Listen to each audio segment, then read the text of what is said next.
What is up, everybody? This is Recap Rewind. I'm J-Lag. And I'm MB. And this episode is recapping and reviewing Riverdale Season 6, Episode 14, and it's called Chapter 109, Venomous. And don't forget, guys, stick around for the end of the podcast. We're going to go through our recap roundups, your recap roundups, our best moments, our best lines. Stick around for the end of the podcast for that. As can always, to our continued listeners and brand new ones, thank you for joining us. Don't forget to like, comment, and subscribe to the channel. Let's get into this episode. Let's get into it because it was toxic AF So in toxic. all the best ways. All the best. like this, they're killing the season. They really are. Like in such a good way. I feel like the writing, it has never been as strong as it is right now. Mm-hmm. Everything like makes sense. Like you're never like I find myself like very rarely questioning plot points. Yeah. Because they link it up so nicely. And it's fun to watch again. Like it's really fun to watch these Really characters like mingle, and the lines are hilarious. Like it was really hard to find a best line this week because I was like, there were so many good ones, so many funny ones. Yeah, I agree with you. I think it was a lot of fun to watch. To your point, like if it doesn't make sense, fine, but at least make it fun and at least make it enjoyable. True. And they made it enjoyable. I loved watching, like you said, the characters interact with each other. We got some like different like crossing duos kind of connecting with each other this episode. So I really enjoyed that. There is one thing that I was like, I don't know about that, but we'll talk about it. What's in that? The episode. We'll talk about it. Don't worry, listeners. We'll talk about it. Okay. All right. So it starts off with Jughead talking about comic books and superpowers and what their downsides could be, and it kind of shows all the characters who have gotten power so far and what their kind of downsides are. Betty's looking at pictures and she's starting to get a migraine. Veronica's putting on lipstick because she's like a poison girl. So this threw me off a little bit because I remember at the beginning of the season, or even like kind of through it, RAS was stressing that these were not superpowers, these were abilities. Like he stressed the fact that like they're not superpowers. So the fact that in the script they call them superpowers, I was like, okay, like he tries so hard not to be that typical like, oh, we're not gonna do the superhero thing, we're not gonna do that, we're gonna do something different, we're gonna call them abilities. Okay, well that didn't last long enough because clearly in your script you call them superpowers. So. And I guess like to a degree, like they're talking about the comics and the comic books. Of course, it makes sense, but just own it from the beginning. You know what I mean? Like it's true. So yeah, so then it kind of does all the like a little bit of a montage. Then it cuts to Archie at Pop's, and Reggie and Percival are kind of waiting in front. And right off the top, I guess he answers a question that we're kind of annoyed about with Reggie specifically, which is Archie kind of calls him out. He's like, you know, he's like basically using like Jedi mind tricks on you. Like, what is wrong with you? And Reggie kind of just pushes back, but he's a bit of a dodo this episode. I'll say just all together. He just kind of like is following his own path, and we're like, okay, cool, I guess. He switched real quick. Like he turned on everyone real fast. He's like, can I learn magic? I'm on the other side now. I'm like, okay. Like you didn't even learn magic. Like what power did you get? So anyway, it does show Percival being kind of threatening Archie because he's like, I got a like new palladium ring now, so like don't even try it. So Archie's feeling, obviously whenever he sees Percival now, he feels very like worried because he can't really do anything about like beating his ass. Then it cuts to a really funny scene between Cheryl and Nana talking about Heather. And Cheryl has been doing some digging because she's been thinking about Heather lately, and she finds out that Heather is a librarian working in Greendale. And Nana's basically like, girl, that's like from the past, like let it go. Like, her face was so funny. She's like, are we still on that girl? Like, please stop talking about her, you're so obsessed. And Cheryl actually their like scenes were so good together. It's so funny. She uses like a teenager, like she's using like the magic 8-ball to like see if she should like message her or call her. And she doesn't get an answer from the 8-ball, so then she's like, oh fine, and then she just decides to email her instead. So Nana's like rolling her eyes. Then it cuts to Archie, Jughead, and they're talking about Percival, and they're looking through Jughead's comic book collection, which is interesting because there is a flashback to Riverdale when he helps him move in, and he's like, oh, I didn't even know you liked comics that First of all, much. like he says it in this episode too. He's like, bro, I didn't know you collect comic books. Like, what? That's like a part of like Jughead's like core persona. And like, also, how did you not know that? He is your best friend. Like, how did you not know this from years ago? Yeah, like it was such a weird line. It made no sense. Even in Riverdale and even in Riverdale, like that is Jughead's, like he reads comic books. Like that's what everyone knows. Like, how did you not know that? Yeah, exactly. So I guess it was just I felt like that was a weird line. Make that direct parallel to Riverdale, but other than that, it really didn't make any sense. So then Archie asks how he can get rid of his palladium weakness. He's like, what does Superman do to like get rid of kryptonite? And Jughead tells him like, you gotta train. Basically, he had to like build up an immunity to kryptonite. So you have to do the same for palladium. Then it cuts to Veronica talking to Dr. Curdle Jr. This girl, can we just talk about the fact that she like literally looked, she was at a funeral for the entire fucking episode. Why was like she wearing the veil? And the veil wasn't even like wear a mask. It's not like it's protecting your spit. Like it's not doing anything. Holes in it. It's just a vibe. It's just the vibe, exactly. So she's so he basically says that her toxicity is everywhere in her body from like secreting from her body. So like her breath, like water droplets, her blood, like everything. She is toxic. And he says that you need to go on dialysis, and then until then you need to stay away from people because you might kill them. Yeah. And she's like, oh shit, okay. So then it cuts to Betty asking Jughead to read her repressed memories, and he agrees. He's kind of like, I don't know. And then she's like, I need your help because something was unlodged during the last couple traumatic events with Percival. And he's like, okay, let's try to figure this out. I've never done it before, but let's do it. Yeah. Then it cuts to Cheryl talking to Archie, who gives him a piece of palladium.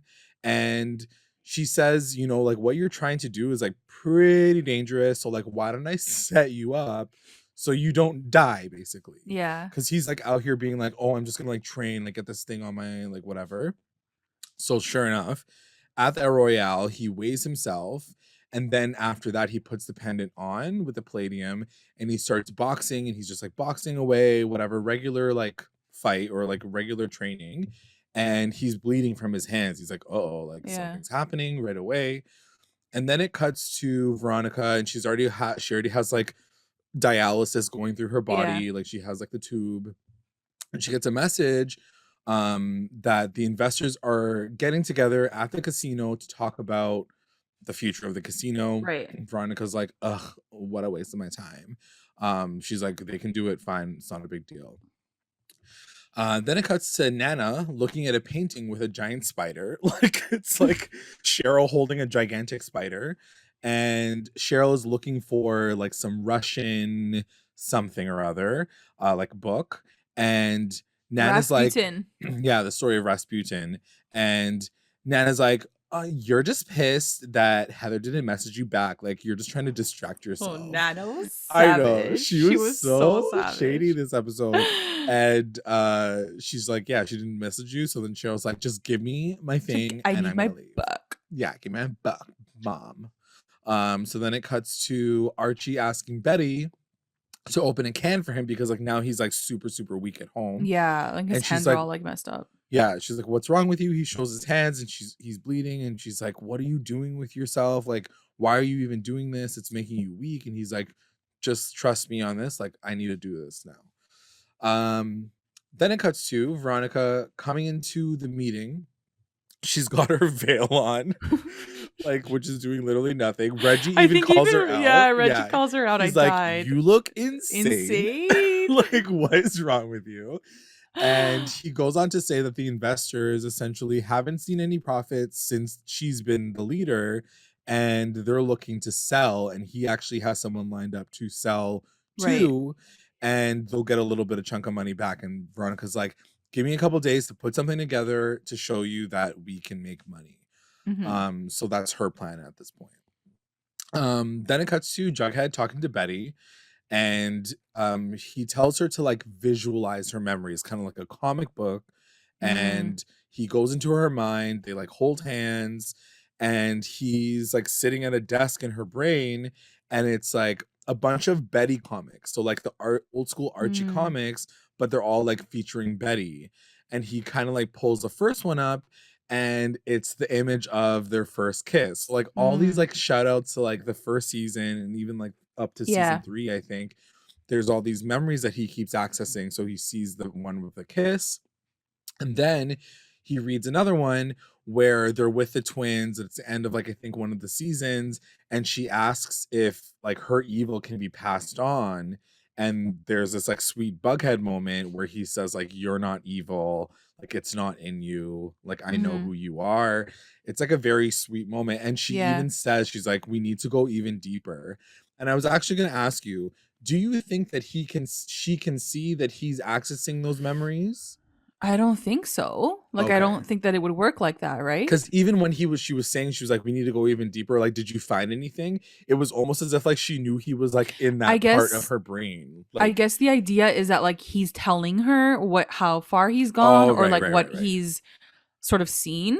That's my assumption. I don't think she can clearly see what he's seeing. Unless she can. That's really cool. But I wish they would have made that more obvious. Because I was like, that's interesting. Because if that is the case, then that means that he's like, she knows that he's been like snooping around in like Bughead. Yeah, that's why I don't think that she can see that. Got it. Yeah.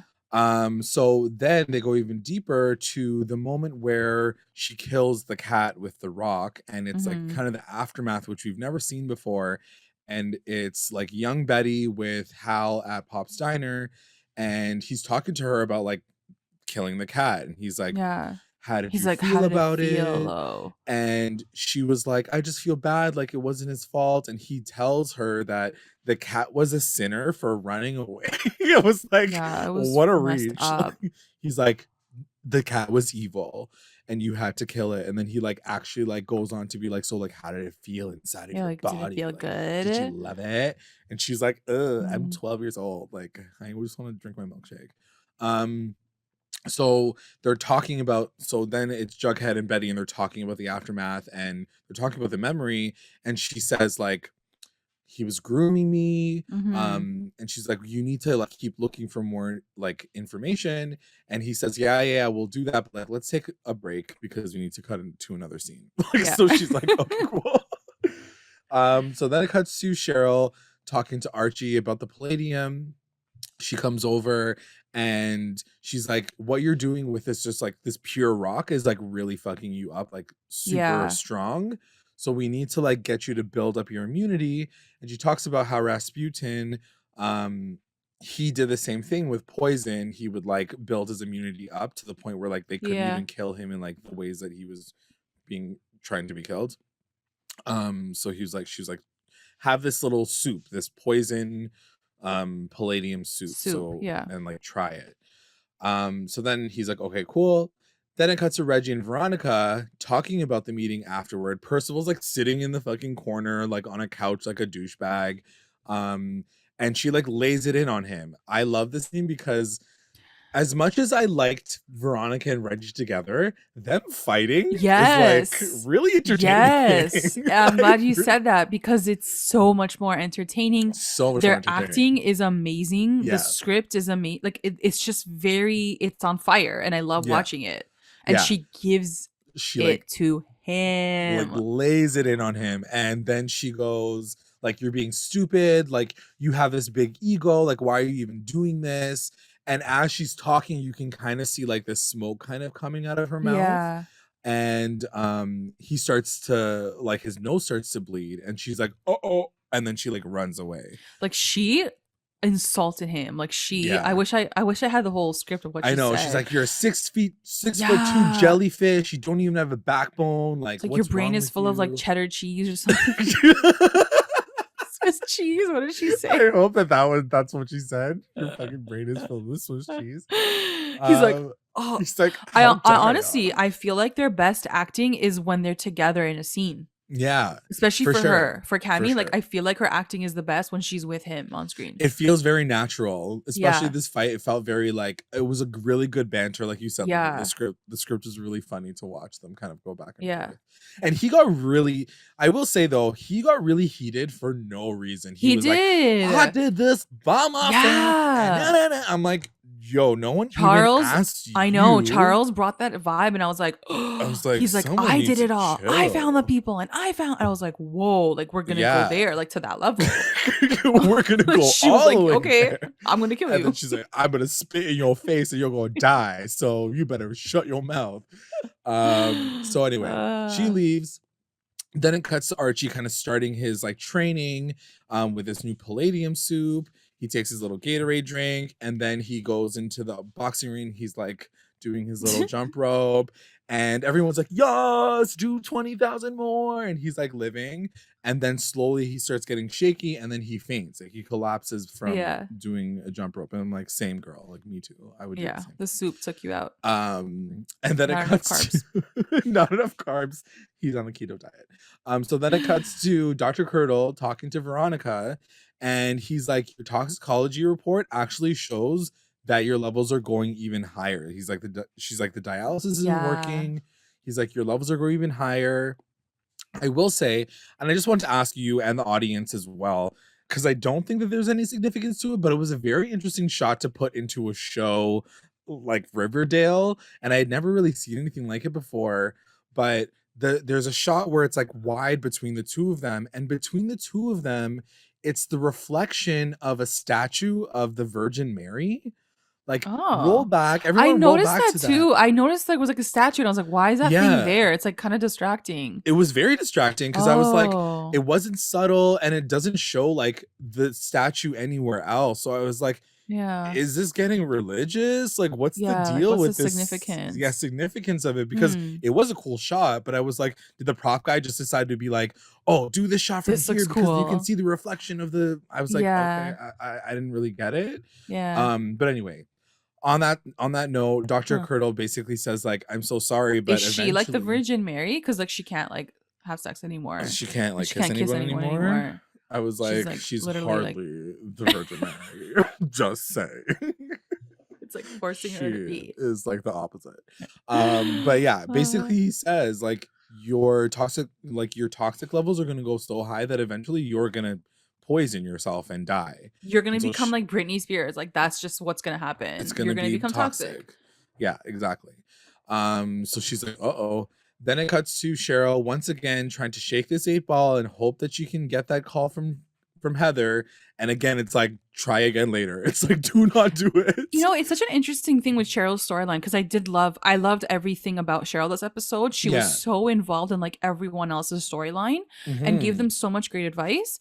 But it's almost like she can't, like she's not giving herself great advice. And there's something there. There's a obviously reason why with this whole Heather thing. Yeah. And it's just funny to see like she's so like she's giving everyone like do this. Really, but when it comes to her own thing, she's like using a legit like an 8-ball to like tell her what to do. Like I know it was really cute, but this because I understand that, but they always say like you can never give the best advice. No, when you're a good I appreciated that. Like I like that idea that like she's so guided for other things, but when it comes to her own like path, like she doesn't know yet what she really feels or wants to do.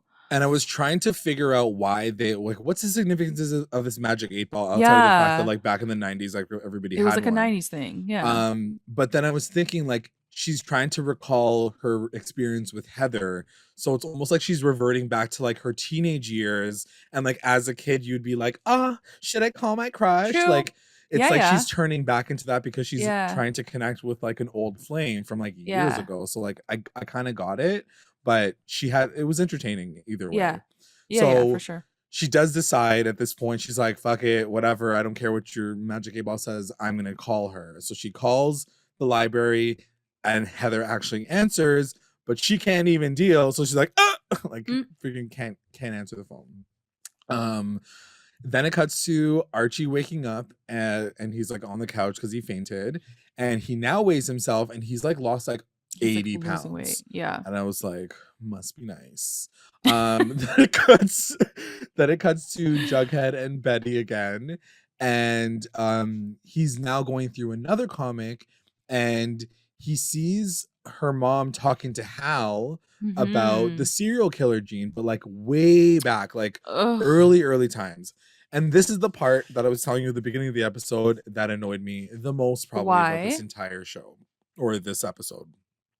It comes a little bit later. Okay.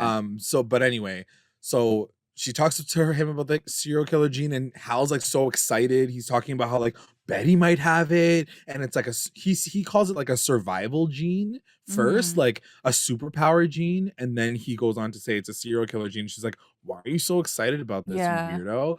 And then Betty comes out of it and she's like, my mom is the worst. Like, she was lying to me about this the whole time, because as she explains a little bit later, she didn't tell her that she was a carrier of the serial killer gene. Like, she actually had it activated. But I thought that was the case. Like, I thought we already knew that from like the Charles connection. Exactly. And that's why I got confused. I was like, this whole serial killer, can we just put it to bed? Can we just stop talking about it? I really wish they hadn't gotten back into the gene part of it. Like, if it was just like a situation where we see later what actually happens, what's under their floor, fine. I would have been like, okay, but like to go back into the whole gene thing, I was like, bro, like we finished the storyline. Like, I don't need to go back and remember like who had it and who didn't, and like who did she give it to. Like, it's too much. It's not even a real thing. It's not even real. Stop trying to make gene pool happen. It's not gonna happen. And like, how do you know like Hal didn't just like make up that fake report? Like, yeah, but I mean, we know that it's like real in her world. It's real. It comes up a million times in this goddamn show. So anyway, then it cuts to Veronica calling Betty, and she's like, girl, and I love this because we don't get enough of this. The fact that she finally calls Betty her best friend, allegedly, because she hasn't been around for the last fucking 20 episodes together. She calls her and she's like, hey girl, I've just been having a really bad day. Do you want to go to the White Worm for a quick drink? I've literally waited for this scene for like 4 years. Waited so hard that I wanted even more of a different result of this whole like the fact that all she had to do was call up her girl and say, I need my friend. Like, I really need a minute. Yeah. And the fact that she did was because she's like toxic right now. I was like, you waited this long to like just go out with your friend for a drink. Like, it's crazy. I know. I did like it. I was like, I'll take it. Yeah. So then it cuts to Betty calling Archie, and Archie's like, yeah, I'm down too. Because he like pours the palladium down the sink. He's like, I can't do this anymore. Let me go drink alcohol. That's like better for me. Let me gain some weight.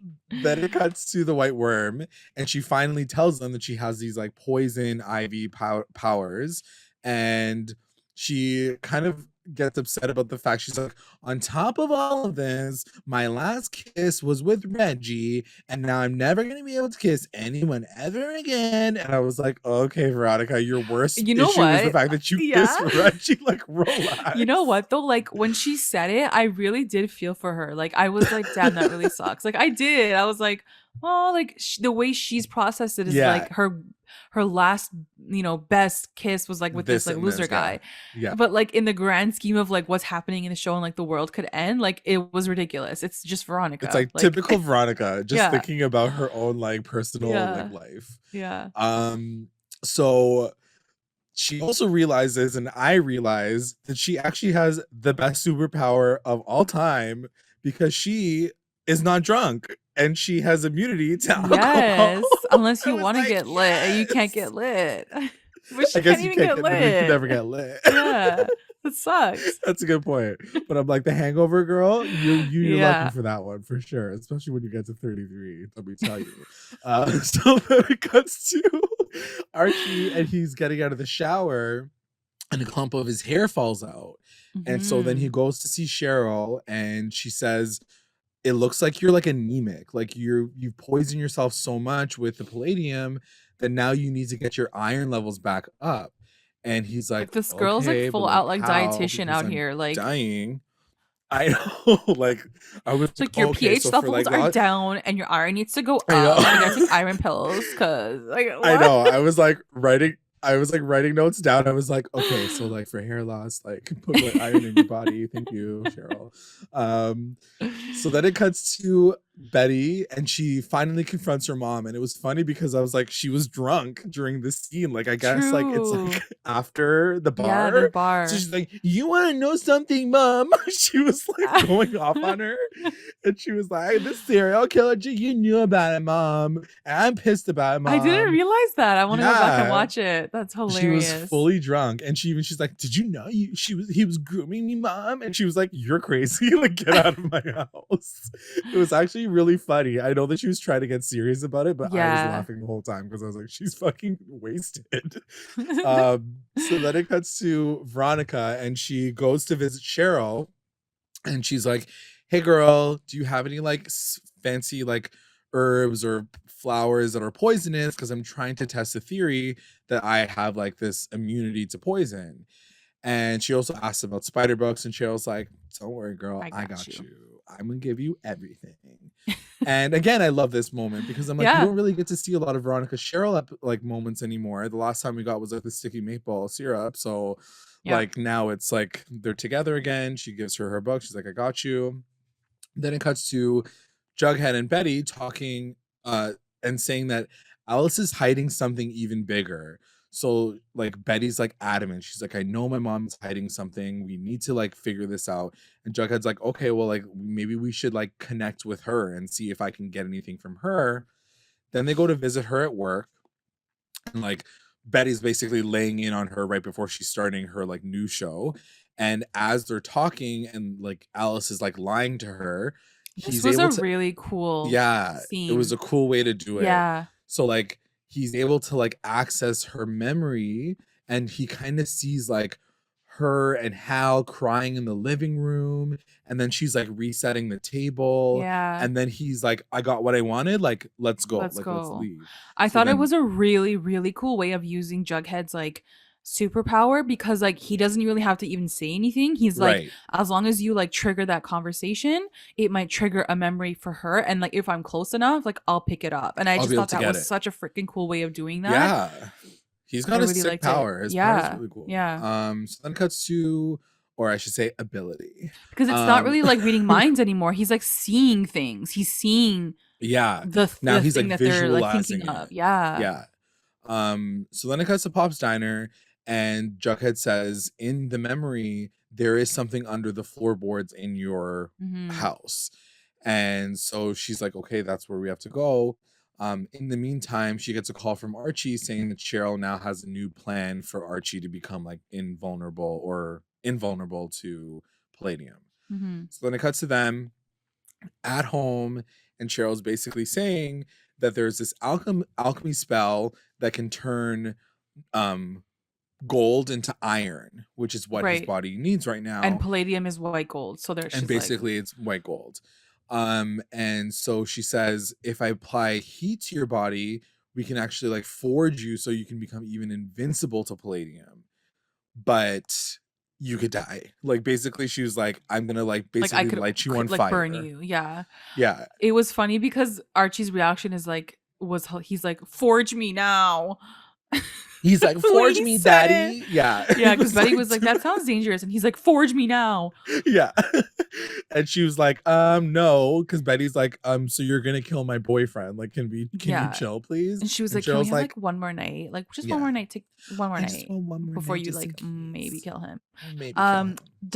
So what I took from that scene was that I'm like, oh, like, is he becoming like an Iron Man? Like, is she turning his body into iron?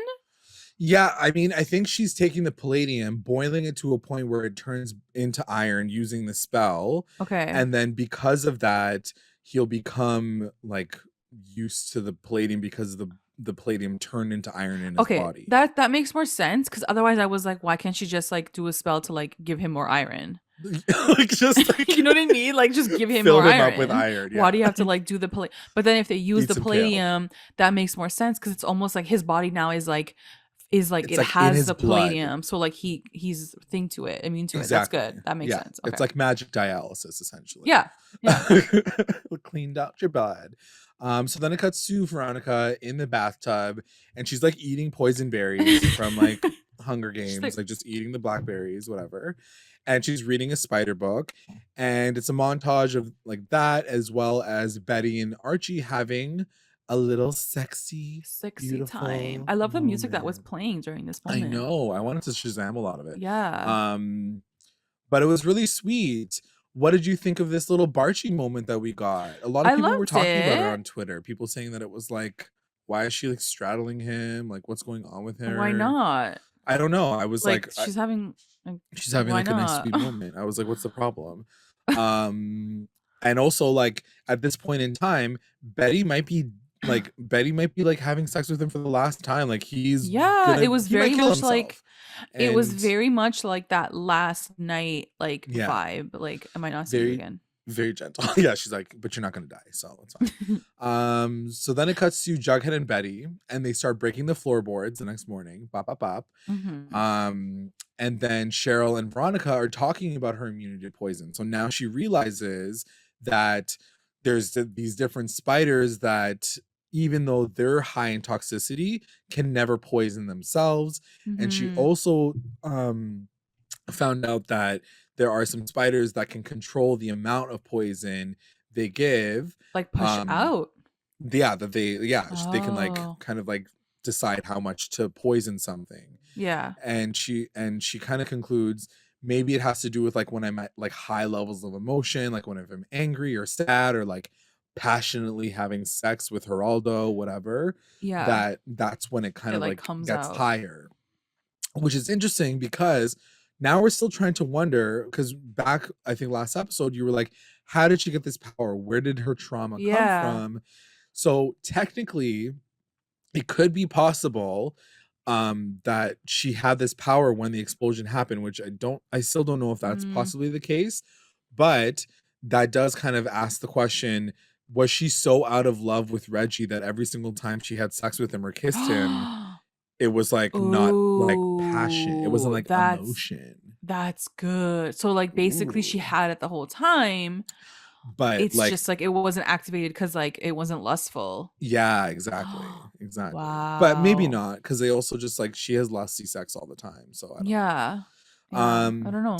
But finally, Cheryl gives her the pendy, and she was like, you're a spider now. This is you now. This is free. She's like, you may be poisonous, Veronica, but you are resilient AF. So and it was like, I'm a survivor. I know. And I was like, oh my god, we're gonna get 2 pop songs in one, and then it was done. I was like, okay. And then it was done. Yeah.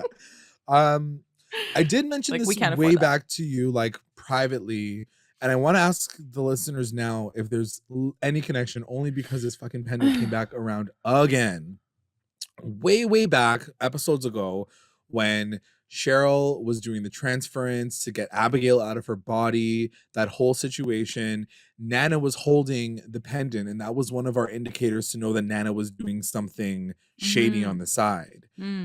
Is this pendant cursed still, or is that storyline completely gone? The spider? Yeah, the spider. I don't think so. She was holding the pendant of the spider as well in that scene. So I don't think so, but am I starting to believe that maybe Cheryl has something to do with her powers? You think so? I don't know. Like, I kind of would be down for that. But like, maybe why? She didn't do it like on purpose. Like maybe something happened and like some spell, and then I don't know. She connected her to it. Yeah. I don't know. That's kind of I know it's far-fetched, but like, what is the significance of like her passing that brooch over to Veronica and being like, you're the spider now? Yeah. And like, she knows so much about it too. Like, she knows so many things about it. I'm just wondering, and I know, and we don't know how Veronica's powers came to be. If it is in fact Percival, like if it was that whole Percival thing where like he gave her the egg and then like with the spiders and then it activated her power, activated it. Just let us know that that's the case, but they don't really allude to that at all, especially this episode. So for sure, I don't know if like where her powers came from is something that we should be even wondering about, like if it is even important, you know, or we're supposed to just kind of like let it, just forget about it and forget about it. Yeah, let's just forget about it until it comes back for no reason later. The point is, Cheryl's like been helping everyone. So. Yeah, she's the best. So then it cuts to Alice coming home, and Betty's like, hey girl, you want to explain this dead body that's been in the kitchen for the past like 25 years? Because there's like a deputy's body, and it's like a skull. But like, I love how like Alice walks into the kitchen, and she's like, and Betty's like, look this way, like look down over, and she's over like, there, oh where like I basically blew up your dining room. So then it turns out Alice explains that they were like out apple picking or something, and Hal had killed a deputy because he was noticing his suspicious activity, and he killed him. So then Alice, of course, Tom Keller would never like solve that case. So it's like worked out perfectly because he's a fucking idiot of a sheriff. When one of his deputies go missing, just fucking disappeared forever. Yeah. And he threatened to tell the police when Alice was like gonna call the police. He threatened to tell the police that it was Alice who did it. Okay, I want to ask you here. What did you think about that? Like the reasoning and that she never told anyone and she kept it to herself. And this is the whole part that I was like, no, we're not doing this right now. Like this is the part of the episode that I was like, I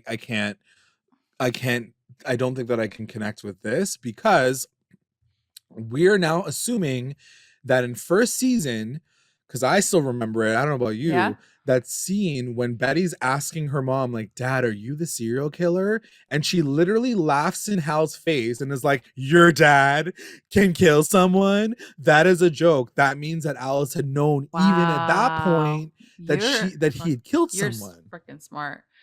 Like, do not try to come and don't tell J-Lag something else, because he will bring this shit up. He has all the freaking receipts. All the receipts. Oh my God, that's such a good point. Now, Now, having said that, they can argue and say, oh, but she was just trying to act like she didn't know in front of her daughter. Right. No, but she was, no. And even at the very least, she should be jailed for being an accomplice to murder. Like, essentially, even if she knew about this like deputy body, that's only one. But the fact that she knew that he killed him because he was like under suspicious activity, she knew that he was a serial killer way back then. So it doesn't line up to me at all. It doesn't make any sense. It makes no sense. And again, it's they're creating these like storylines within Alice's story and Betty's story and Hal's again. Like, guys, like we've been through this. Yes. We've been through him as the Black Hood. We've been through their trauma together as a family. Like, why are we still reaching backwards and like finding out new, like huge information? Like, okay, if maybe like Alice found something suspicious and like she kind of hid it at the back of her mind, okay, maybe I would have believed that. But to hide a mother effing body under your kitchen floor? Yeah, like, and like all these years she never said, like, come on. And also when Hal was dead, why didn't she just say that? Why didn't she just say, guys, he also hid? Then I guess he also did this and I had to help the body. Like, why did you have to hide it this whole time? It just makes no sense to me. And it just makes me hate Alice more. Like, I hate her character even more. Yeah. And I don't see how she can come back from any of this. Like, I really don't. Yeah, and that's the thing. It's not fair because I feel like they spent so much time building her up as this broken mom, and she just lost like Polly, and she's had a traumatic life. But to the fact that like even way back then, she was such a controlling mom that she wanted to pretend that her whole family was okay. Remember they killed that person in the kitchen with Chick? It was like identical to that. Like, exactly. So weird. So like, are we supposed to just assume that Alice has always had this like idea of delusion in her family, that she didn't even think that her husband was a Black Hood? But like the whole like lead up to season 2 was like her revealing that. Because like it's just frustrating. So true. Because at that point, she would have known that he's the Black Hood. She would have been like, it's my husband right here. He's a serial killer. Like, that is why he killed the deputy in the first place. The inconsistencies are so bad. And I'm so happy you brought it up, because now I'm like really seeing it all. And I'm like, yeah, I know that. Already I was like, this doesn't make sense. But now that I'm connecting and I'm like, this makes zero sense. Like, how they thought that was going to be in the episode and actually make sense is like, and they're like, gang, like they're like, we did it, we nailed this like little plot. I'm like, no, you guys just created another plot. She's like, I couldn't tell anyone because like he lied and said like I was a part of it, and like I just put a freaking deputy's body in my kitchen. Yeah. And also, like, I kind of knew that he was killing other people, but I just kind of kept my mouth quiet. And I was shocked when he revealed. Why wouldn't you divorce his ass and take your kids away from him? He's a serial killer. Like, none of that makes sense. Yeah, I mean, I could also give that excuse of like she still wanted to maintain this idea of like a perfect family, and like she was delusional about it. Your kids are in danger. Yeah, your kids are in danger. People died. Like, the Black Hood killed people actively in season 2, like that were innocent, and for me, their blood is on your hands at that point. You know, like she is an accomplice to 100%. For me, after all that stuff that came out, when FP was still with her in the house, she should have been like, there's also a guy under my floor, like, let's take him. And then FP would have like helped her do that. Like, yeah. Like, I'm like, did she bury it so much? Like, does she have like disassociative like psychosis? Like, what? Yeah, like she just forgot there was a dead body in her fucking floorboards. Also, like, wouldn't that smell? I don't know. That's the thing. I'm just like, that doesn't even make sense to me. You wouldn't have just like dropped a body in there and called it a day. It was such weak writing. And yeah, anyways. That's all I'm gonna say about like that. Why would you even blow this into like bring this look all the Betty's way back trauma around? Can be Betty's trauma with her father, that's fine. Why are you still like pulling her, like Alice, into it? Like, just create the thing that like Alice just had no idea. Like, that's okay. Like, I would believe that more than I believe this. Because this doesn't make sense. That's like don't make no sense. So yes, Alice goes on to explain that she may have known a little bit of the grooming, but she thought that she could like get her out of it at some point. Like, she's like, I could step in and I could help you. And Betty's like, I can't believe you lied to me and you did all this stuff. And we're just like, I can't believe the writers wrote this because this is bullshit. Yeah. Then it cuts to Archie and Cheryl in a cave of some sort. It looks like it was like the set of Sabrina. And like in front of the door of hell.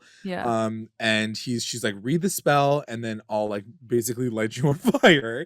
So he's like reading the spell and she's like heating him up and she's like, are you okay? He's like, I'm fine. He's like reading. Keep going. I was reading the subtitles and it's like he's like, Archie reads in Greek. And I'm like, they didn't use Latin. They use Greek to like read out the spell. I was like, okay, go for it. So I think this one was maybe different. It's usually Latin, no? Yeah, that's what I was gonna say. I was like, okay, subtitles. This one's like different because it's like him reading it. He's like, I can't read Latin. I need to read Greek. I only know Greek. Yeah, I only fluent in Greek. So she burns him and he's like, and then it's like the shot that we saw from the promo. Then it cuts to Veronica. She's eating her Smart Pop and I was like, oh, is that poison? Smart food. It was a full ad for Smart Food. Yeah, I was like, okay. So she's sitting there eating it and then Reggie comes in and he's essentially threatening a hostile takeover. He's like, I did all this stuff. We already kind of saw these pictures. He like slides over these pictures of her doing dialysis. Like, what's wrong with you? I was like, first of all, there was 2 advertisements in the matter of like 30 seconds. There was Smart Food, and then there was Canva on her computer screen. I was like, oh my god! I just finished the Canva presentation. What's up, Reggie? I was like, okay, you guys are really pulling those. I love that she thinks she's such a boss bitch. Yeah, because she used Canva. Listen, Canva's She's like, you know what? I'm gonna get back my $1 billion company because of this Canva presentation. And Reggie's like, not the Canva presentation. With all the stats in a pretty font with colors. With their unlimited levels of stock imagery. What? Oh my god, Canva. I just use PowerPoint. Also, Canva, you can spawn us if you want. Shout out to Canva. Like, it's pretty sick. It is a pretty sick app, actually. Yeah. Anyway, so he says like, you're sick. We know that you're sick, so like you gotta go now. And she's like, you can try to take this from me, but it'll be a bloodbath. It'll be your bloodbath. And I was like, okay, relax, Veronica. Finally cuts to Archie and Betty the next morning, and he's like, look. He like slices his hand and like he's fine. And he's also wearing the pendant, so like he's good to go. He's now forged in fire and now he's immune to palladium. Yeah. So now I guess Archie is like, sick. Yeah, that's pretty sick. I was like so happy for him. I was like, yay. The arcs, like that's what I mean. This season is so well thought out, and like the arcs that everyone is getting makes so much sense for their characters. Like I love the fact that they got this power. Yeah. And then they're like, this is sick, but then they're like, oh wait, hold on. There's like an obstacle challenge, and then now they're like overcoming it and like learning. Like I love it. It's such good. Yeah. Good. The writing has been really great. I'm really happy with it. The only one that is not under control is poor Betty and her like friggin' migraines. The glasses. Like, I wonder what's gonna happen. Maybe they'll get to that too. Maybe. It'll be interesting to see. Actually, now that we're talking about it, it'll be interesting to see if she needs like Jughead to go into her mind to like get rid of the to clear it up. Yeah, maybe. Anyway. The noise, like clear out the noise and stuff. And then like BUGHEAD will make its return. And then he's like, remember my He's remember my, you know, wink, wink. So then it cuts to Veronica the Babylonian. And she wants to show the investors she's doing this little thing that she's not going to go down without a fight. And she dedicates this performance to her besties. Barchie, Betty, and Archie are over there. Shout out to my besties. They really, really helped me up like 5 minutes ago. To put this presentation together. This was really funny. We were so excited for this. We were like guessing that it's going to be a toxic performance. We even said it. Yeah, we're like, it's going to be toxic. But apparently on social media, like shit hit the fan because I think the promo came out or something. And like, because she's saying like, this is for Barchie, people thought it was because she thinks Barchie's toxic. Oh, so like it was like a shade performance. Like so a shady apparently performance. like people were freaking flipping out at Cami Mendes that she had to post it, and she's like, "This is not like for Barchie." Like in that way, she's like, "Just watch the episode and like you'll see." Damn. Oh my god, it's so funny. But like obviously, your first instinct is like, yeah, like she's throwing shade. But and of course, the VARCHIE shippers are like, "See, it was we're gonna have a kiss." Yeah. So anyway. It shows a flashback to earlier that night as the song is beginning, and we find out the actual wide shot is Betty sitting there being like, so I know you were talking about how Reggie was your last kiss, and she's kind of like the one it's like who Betty's idea. Agreed to it. Yeah, she allowed it. So she says like, you can kiss Archie. He's like he can't die anymore. So why don't you do that? Yeah. And she's like, oh, Betty, you don't have to do that for me. That's so cute. Thanks. You guys don't have to do this for me. And then she's like, well, so then they kiss.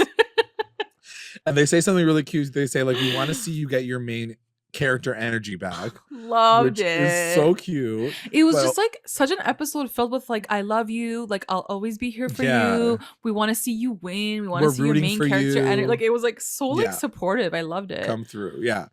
So and lots of nods to the first season too, because even Veronica was like, when I did the kissing booth, it was like, of course, like the irony is that like now I can't kiss anyone. I thought it was really the writing was really well done. Yeah, lots of shout outs. So as the performance goes on, there's like different shots of different characters because it's the last scene that you see. It shows Jughead, and he has a flash of all the memories that he saw with Betty while he was in her head. So I was like, that's pretty significant. It is. That's pretty important. It is. And in that moment, of course, like Tabitha messages him and he's like, oh my God, I miss you so much because I was about to make out with my ex-girlfriend. And I don't know if you caught this. I'm sure you did. But KJ came out while she was performing. And he was like doing his like Mick Jagger kind of like dancing. I was dying. Like, I was like, there he is. There's KJ. I loved it. He was so good. So funny. It was so cute.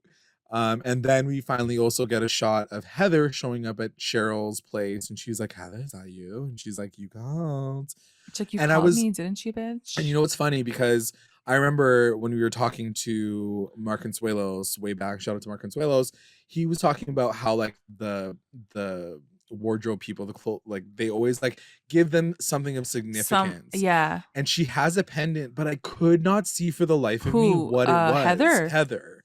It was like a rainbow looking something or other, and I was like, what is that? But I wanted to know because like usually it gives you kind of a clue as to like what their personality is like, who they're gonna be. But let me know if anyone was able to zoom in and give us some answers as to who she is. I mean, that was the episode. Well, let's also talk about the performance, because I think this was probably one of if not the best performances Veronica's ever done on stage. Cami Mendes absolutely freaking killed this episode. She slayed that performance. Like that's a huge performance to do, and like to have that energy, and like they did such a good job even with like the effects and like the lighting and like the stage and stuff was amazing. But her, like she owned it. Like I loved it. Such a good job. I loved it. It was so I forgot well that done. we talked about it before we started recording this episode, but I was like, it was so good. It like, was definitely really like big one of my shoes to fill. You know, 100%. The one thing I was gonna say is like, I didn't love like the spider in the back, like not really necessary. Like it was a little too literal for me. But outside of that, like the whole performance was really, really well done. Good. I really enjoyed it. Such a good and honestly, like a couple of weeks ago, we were like, where is Veronica? And Veronica's here. She just showed up. She's arrived. 100% got her main character energy back. Yeah. I'm very happy about that for sure. So happy with it. Very excited to see where she's gonna fall in with the group, because she was so far removed for such a long time, and everyone's been saying like, "Where's Veronica? Veronica now, here? She here?" I don't know if we talked about this last week, but like we did talk about it offline. I think people were saying that she might have gotten her powers from Percival because of the egg and the spiders, which may mean that is she gonna be evil? Like she's gonna turn. Is she gonna turn and like pivot and actually be on his side of things? Right. What do you think about that? Like, after watching this episode, do you even think that's gonna happen? Is that a possibility? I don't want it to happen, especially now that she's kind of come into the fold. Yeah. But something that you just said, as I was remembering that scene, is at the very end of her performance, it cuts to Percival, and he's not like angry, he's like smiling. He's like smirking almost. Yeah. So I wouldn't be surprised if like this is kind of a part of his grand plan to some degree, and he's like, you think that you're good, but I'm gonna get you back. I'm actually at some like point. Calling the shots here. Like, yeah, it would be interesting. It would be something interesting to see, because the others have their own powers and it's theirs. Yeah. And to see one of them have something that's manipulated by him would be a really cool way to go about this. Maybe in the end she ends up switching, like she's able to like fight him off and like still keep her powers. I don't know how they're gonna do that, but I think I would be down for that. Because also we have to remember he still has her like painting of like her dad. Like, is that gonna come back around? Like, is that significant? Like, is he gonna have a hold over her? Because she also was very adamant, like, no man controls me. I have no one has power over me. And he's like, just you wait, girl. Yeah. So I wouldn't be surprised if that's not like, because, and of course, we're getting to the point in the season where everyone's getting their powers, everyone's starting to come together. We're all very excited. The fans are like, okay, like the core is coming together. Of course, like throwing a little wrench or a little twist for the ending would be, and it would make sense. Like it wouldn't, it wouldn't be, I wouldn't be like completely shocked. Yeah, for sure. All right, why don't we get into our recap roundups? Recap roundups. Best moment. My best moment is obviously, it's going to be your best moment as well. But on top of that, I think just like having those moments where it's like, Veronica calling up Betty and being like, I just need a drink with my girlfriend. Like, where you at? Okay, I'll come by. Like, just like such simple, real moments. For sure. We finally got to see that. And for me, that was my best moment, because like we never get to. I've waited these seasons to get to see like something really nice and like have the really genuine, Actually, really quickly, question about that. Did you want to see them like get together? You know what I mean? Like the three of them, like winky get together? No, not at all. You're like, I'm not into that. Okay, cool. No. Okay, cool. I just think it wouldn't really make sense. I don't know. I just feel like it got very like, everyone was consenting. Everyone was like into it. I was like, you mean after, when Betty was like, you can kiss? Yeah. That one. And then it was like Betty and Veronica are finally rekindling their relationship. I was like, it would be kind of sexy if they all got drunk and like hooked up together. But I can see that. Yeah, maybe if it that was last scene. That last scene was definitely. I mean, if you think about it, that's how this all started, when they went to that Cheryl's party. And Betty wanted to kiss Archie, and Veronica ended up getting him in the closet first. So like, and like, it's funny because have we ever seen a Betty Veronica kiss? No, I guess not. No, maybe not. I don't. But think like, so. Other than the fact that like, remember when they were like trying out for cheerleading, and she was like, "Follow my lead." Oh yeah. The first episode. Of course. And then Cheryl was like, faux lesbian activity is so like cliche. Yeah, it's like 2001. Yeah. But it was interesting because I was like, also she could be like, and you can test out your control of your poison on me if you wanted to. You know what I mean? Like, because she also can control her poison now. So maybe she's like, you could also try to kiss me and like neutralize it. I don't know. Maybe I was just craving a cute, I think you were craving that three-way. I think you were craving that three-way. But I don't know if I was the only one. So let me know if I was the only lonely soldier wanting this. Like, I just found it crazy that Betty was the one that was like, I think you should kiss Archie. Yeah, but that's what I mean. I just feel like that doesn't usually like. When do you ever get to see that exchange? So I was like, oh, they're like getting real comfortable with each other. Like, I'm kind of into this. Like, throw up the situation. But also, hold like, on. Let's go. If it was a lustful kiss, then she would have killed him. She would have killed him, but like because he's like not. Oh, right. I guess we'll like never really you know. never know. He's, yeah, true. Okay. She's like winky winky. Also, their kiss was really lame. I have to say that their kiss was so soft. Like, I mean, like, they kissed, and then he did kind of like go in one more time. It was the kiss of the century. They're like Archie went back in. It's like sports highlights, but for like VARCHie content. We need to slow down and zoom in. Look at that kiss. Do you see how he took? Yeah. Does he put some tongue in there? No. Oh, man. Did you talk about your best moment? Oh, my best moment is a toxic performance. 100%. Oh, 100%. That was it. Let's go. Minus the spider. We're good. That was it. Yeah. It was the best one. WTF moment.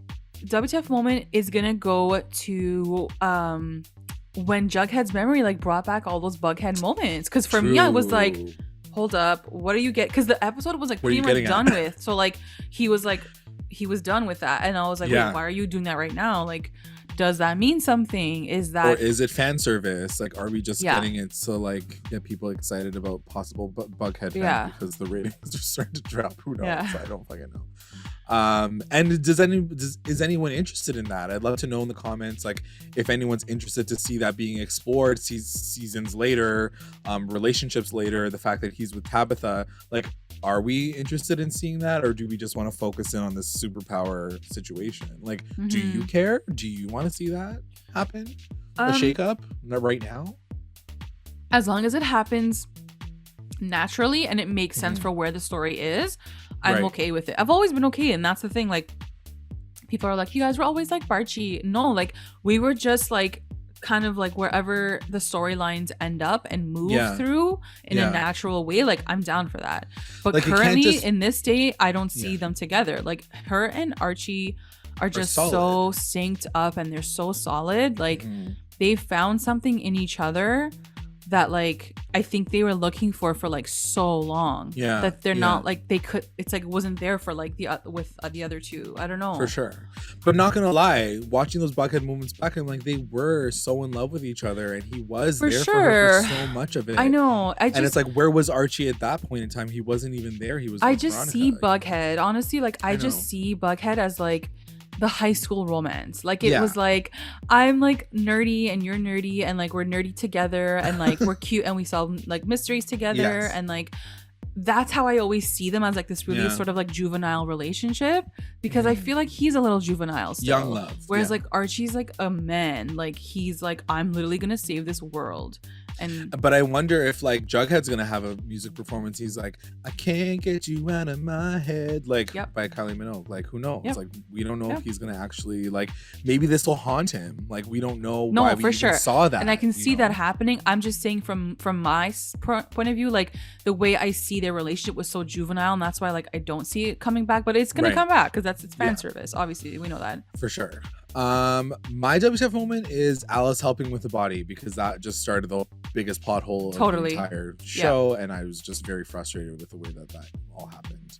MVP, I'm gonna give it to Cheryl, because you know she had such a huge part in this episode. She gave everyone such great advice. Like, she's there for everyone. She supports them. I love that they're all communicating with each other. Like, they're being very honest. I love her, and I think she's like super strong. One thing I will say though, it's not about Cheryl, but I'm like, I wish they all kind of like got together and they were like, guys, Reggie and Kevin are now on that side. Like, we can't tell them anything. Like, make sure that like when they're in the room with you, like don't say, like, I wish they would like talk about those things. Right. Because that would make it a bit more real. But just that's I guess they'll get to it at some point whenever Kevin comes back. But because he's like God knows where. But thank God he was in this episode. My MVP is gonna go to Betty, because honestly, it takes a lot of trust and love in a relationship to allow your ex-best friend who is dating your boyfriend to allow that kiss to happen. And I was like, work, girl. Like, I was like, that is confidence. Like, it is. You know? And the fact that like she looks at Veronica and she's like, I don't want you to have like a bad last kiss. Cared about her so much. Like, she really cared about her. Yeah, I loved it. I thought that actually it would have been kind of cute if like she kissed her because she was like, I'm your girl. I'm just saying. That's what I'm saying. You're on the train now. Get on the train with me, girl. LVP. Who's your LVP? LVP, I'm gonna have to give it to the worst mom of all time, Alice Cooper. You know, I just like her character keeps getting worse and worse, and I don't want to give her that title, but this one just didn't make sense to me. Like we talked about it, like you said, it just everything because of that one scene. Now you've like wronged all these other moments of her character's timeline. It's made it all worse. Made it all way worse. Yeah. I hate it for her. I really do. I really because hate it. For such a long time we loved Alice, we loved her character, we stand her and FP and all these other things, and now I'm just like, you're such a waste woman, like get out of here. And it's funny because we had one of our listeners reach out to us over the weekend and like went on a full rant about how crappy Alice was as a character. So this just is like a nail in the coffin for her. And again, like I do think it's okay to push these characters a little bit and like get a little crazy because it's Riverdale. We understand that. Right. This went too far because you can't really come back from something like you've helped kill someone and like you hid his body like in the kitchen. Like it was too much. You're warping the history and the story that you built already. Like to your point, like she would have known that Hal was the Black Hood. Yeah. Like anyway, it's annoying. It's annoying. My LVP is gonna be Reggie because I just thought that he, like, since the last couple episodes, he's on the dark side now, but we don't really even know what his motivation is other than him being like a dodo.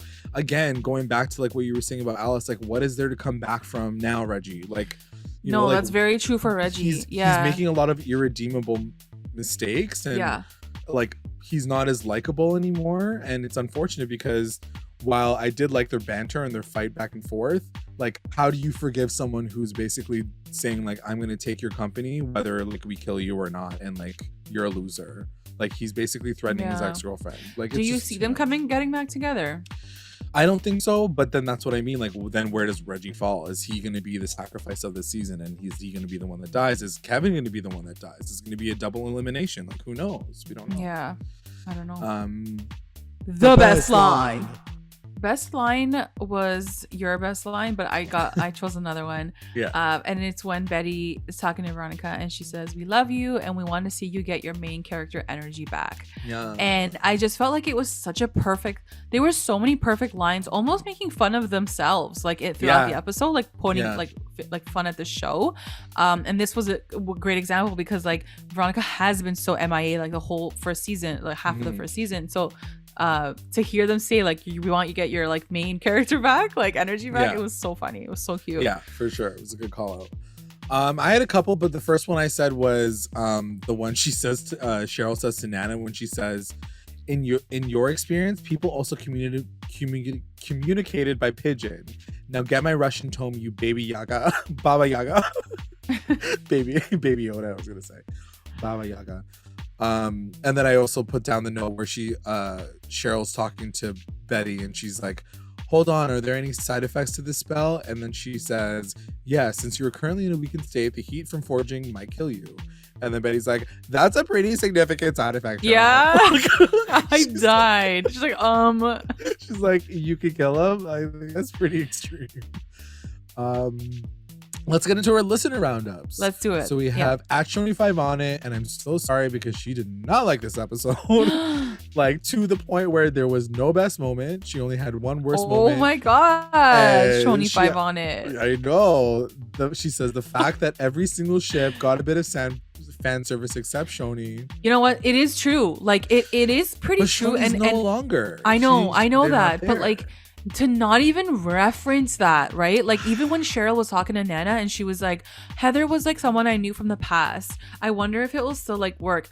Like I thought she was gonna say it's so different from like Tony, or like, but I kind of miss, like she doesn't even say that. And I feel like the other ships, they would have said something alluding to a past relationship. They don't even mention Tony and like her name in the same sentence. And it's true, like they do keep them apart.